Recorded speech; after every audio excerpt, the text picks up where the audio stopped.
مگر اس حوالے سے خاص طور پہ رابطہ کیا کہ میں تازہ ترین صورتحال سے آگاہ رہوں تاکہ بیان بھی کر سکوں یا کوئی پوچھ سکے تو بتا سکوں کہ وہ جنگ بندی کا مرحلہ الحمدللہ مکمل ہو چکا ہے. اب نہ وہاں سے حملہ ہو رہا ہے نہ یہاں سے کوئی دفاعی جواب جا رہا ہے اور راستہ بھی کھل گیا ہے. مگر اب جو پارا چنار سے پشاور یا اور ملک کے اندر آنے والے جو رستے ہیں اس پہ پولیس اور جو ان علاقوں کی جو فورسز ہیں ان کی کانوائی کی صورت میں گاڑیاں گزرتی ہیں.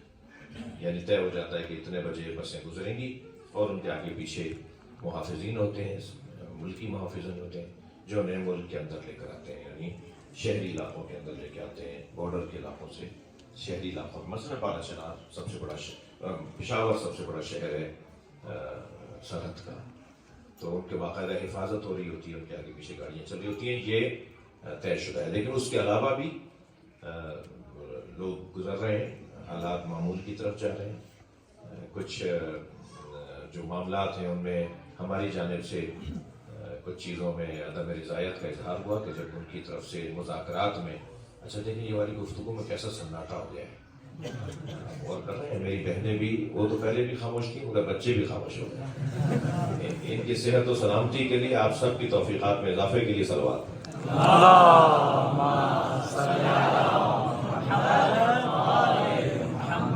آپ کو احساس نہیں ہوا ہوگا, مجھے ہوا ہے احساس. ایک اور صلوات پڑھیں.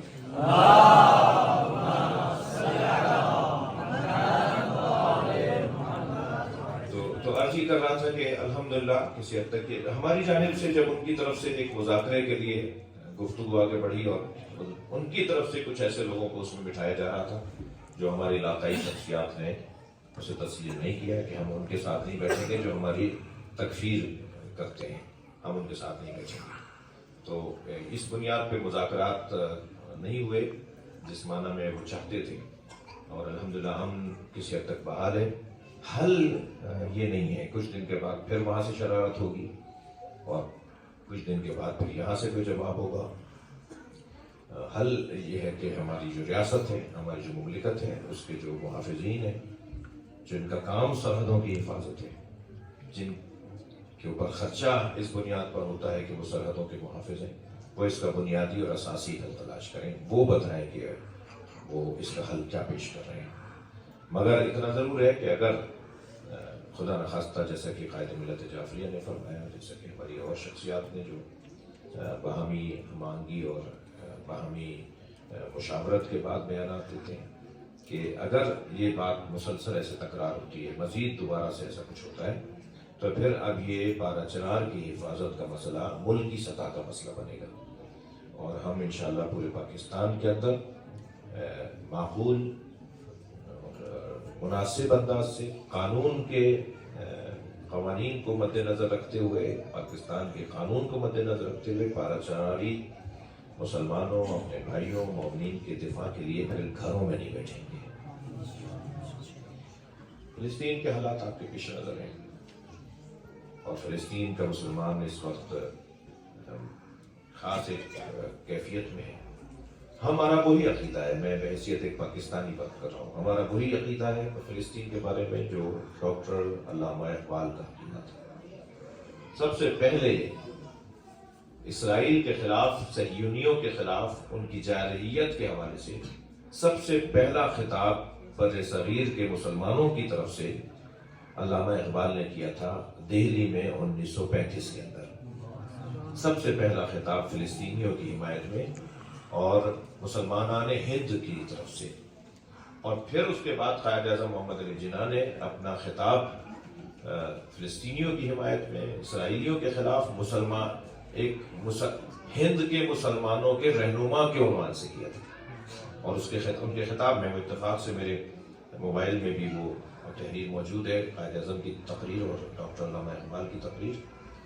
توجہ نہیں رہی ہے, استاد باقی فخار اللہ ان کو طول عمر عطا فرمائے, ان کی خدمت میں رہتے توجہ نہیں رہی اور موبائل کا دم نکل گیا, یعنی بیٹری آف ہو گئی. تو میں ورنہ وہ پڑھ کے بھی آپ کو وہ الفاظ سناتا کہ علامہ اقبال نے کیا فرمایا ہے فلسطین کے حوالے سے اور قائد اعظم نے فلسطین کے حوالے سے کیا فرمایا. تو قائد اعظم نے بھی مسلمانان ہند کی طرف سے خطاب کیا تھا کہ میں ہند کے مسلمانوں کا موقف کیا ہوں. اس وقت پاکستان نہیں بنا تھا جب یہ مسئلہ شروع ہوا تھا, اور قائد اعظم ہندوستان کے مسلمانوں کے رہنما تھے. وہ تو ظاہر ہے جب پاکستان بن گیا اور ہمارے مسلمان بعض وہیں رہ گئے اور بعض نہیں, بڑی تعداد میں وہاں رہ گئے, تو پھر انہوں نے بعد میں کہنا شروع کیا کہ قائد اعظم محمد علی جناح ہمارا رہنما نہیں ہے. اور وہ شاید صحیح کیا انہوں نے, ان کو یہی کرنا چاہیے, ہمیں ان سے کوئی گلہ نہیں ہے, اور وہ صحیح کہتے ہیں. ایک سلوات پڑھ لینا.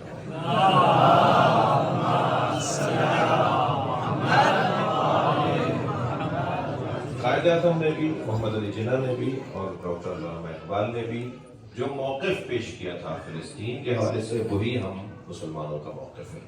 ہم اس خطے کے مسلمانوں کا موقف ہے. ہم اسرائیل کو ایک قابض جارح اور ایک ظالم تصور کرتے ہیں. ہم فلسطینیوں کو مظلوم اور مقہور تصور کرتے ہیں, اور ظالم سے مخالفت اور مظلوم سے پیار یہ تشیع کا الف بے ہے.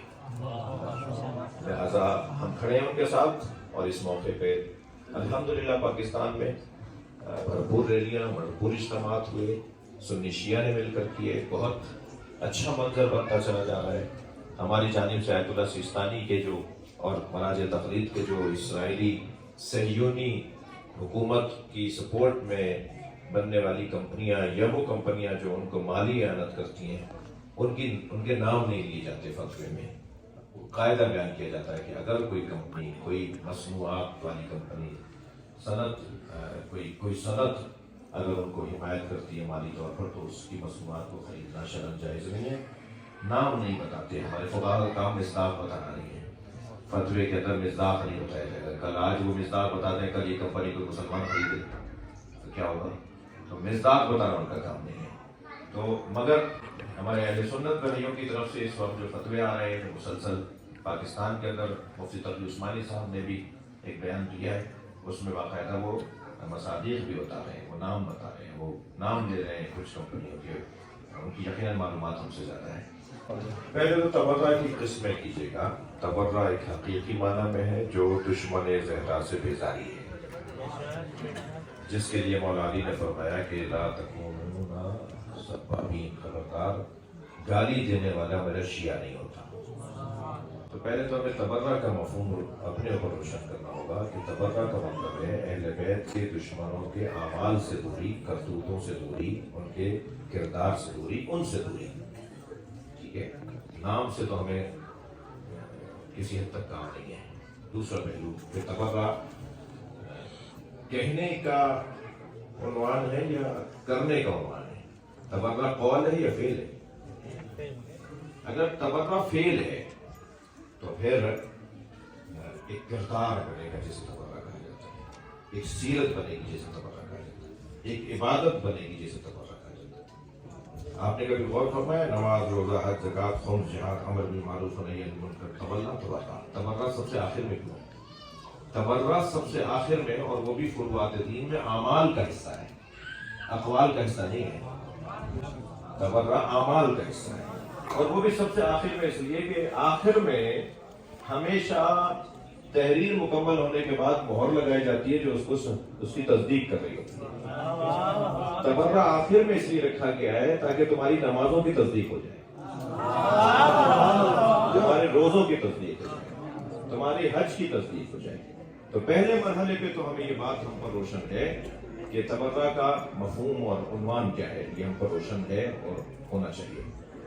دوسری بات یہ ہے کہ تبرہ جیسے نماز, صلو کما رأیتمونی اصلی, جیسے روزہ, جیسے حج, ائمہ اہل بیت نے کر کے دکھایا ہے ویسے ہی کرنا ہے نا. نبی نے جیسے کر کے دکھایا ایسے ہی کرنا ہے نا.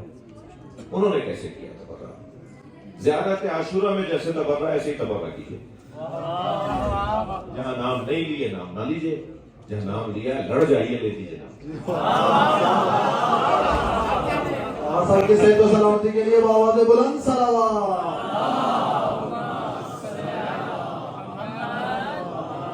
جی, پہلے اللہ نے لفظ مسنا کہا ہے, پھر فرادہ کہا ہے.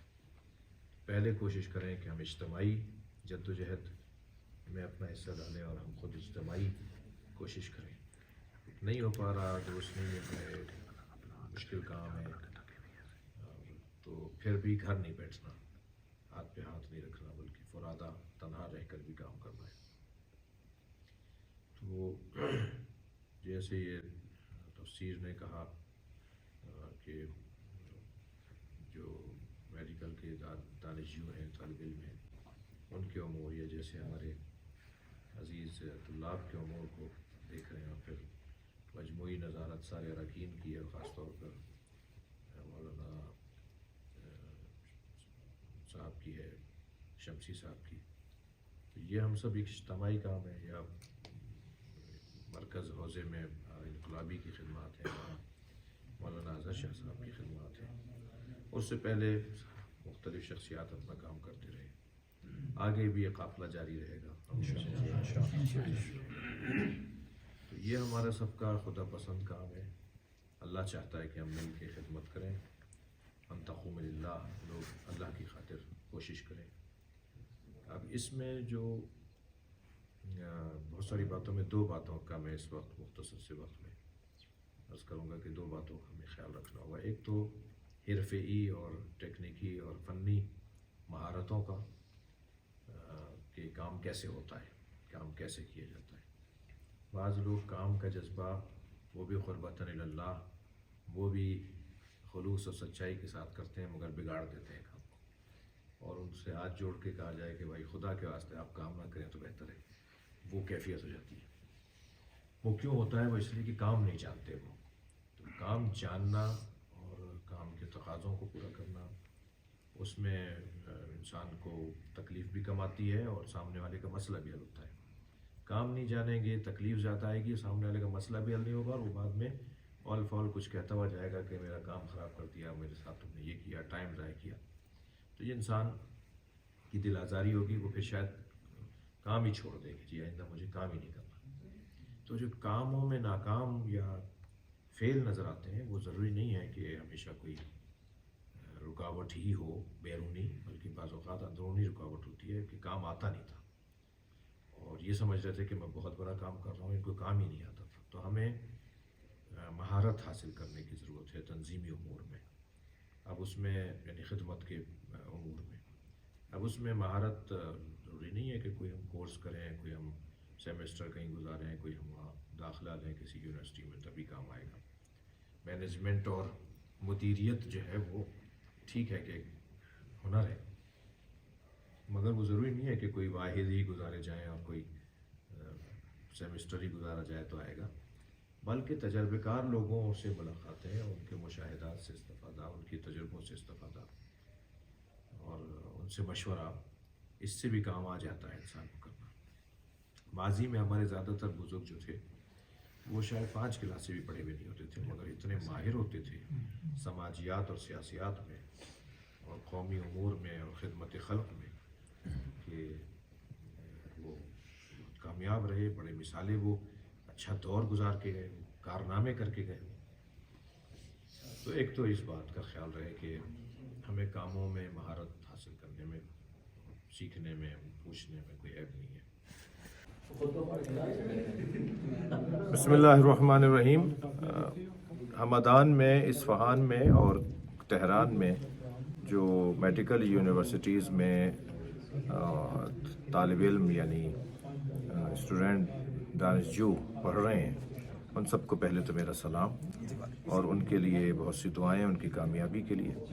ہر یونیورسٹی میں، آپ پاکستان میں ہوتے، آپ ہندوستان میں ہوتے، آپ اپنے وطن میں ہوتے، آپ لبنان میں ہوتے، آپ عراق میں ہوتے، جہاں کے بھی طالب علم، میں خاص طور پہ اردو زبان طالب علموں سے میں بات کر رہا ہوں، وہاں اپنی نوعیت کے مسائل اور مشکلات ہوتی ہیں اور پریشانیاں ہوتی ہیں۔ یہاں بھی کچھ اپنی نوعیت کی پریشانیاں ہیں اور مسائل ہیں، مشکلات ہیں۔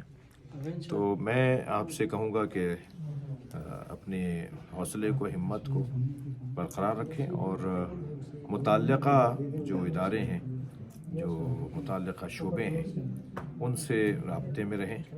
جو یہاں پاکستانی علماء ہیں یا جو یہاں پاکستانی دانشجو ہیں اور سینئر ہیں، ان سے مشورے میں رہیں اور اپنی تعلیم کو مکمل کریں۔ کچھ مسائل حکومت پاکستان سے متعلق بنتے ہیں، کچھ کام ان کے ہیں، تو یہاں سفارت خانہ ہے اور جو یہاں سفیر محترم ہیں ان کو بھی میرا سلام اور میری بہت سی ان کو دعائیں.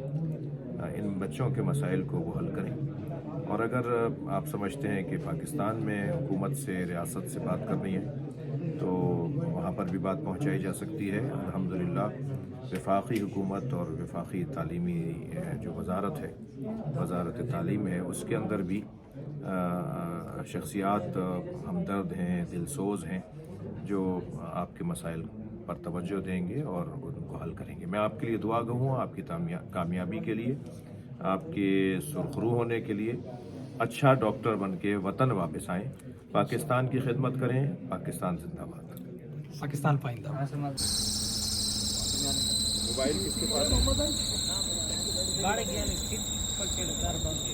التماس دعا. التماس دعا. خدا حافظ.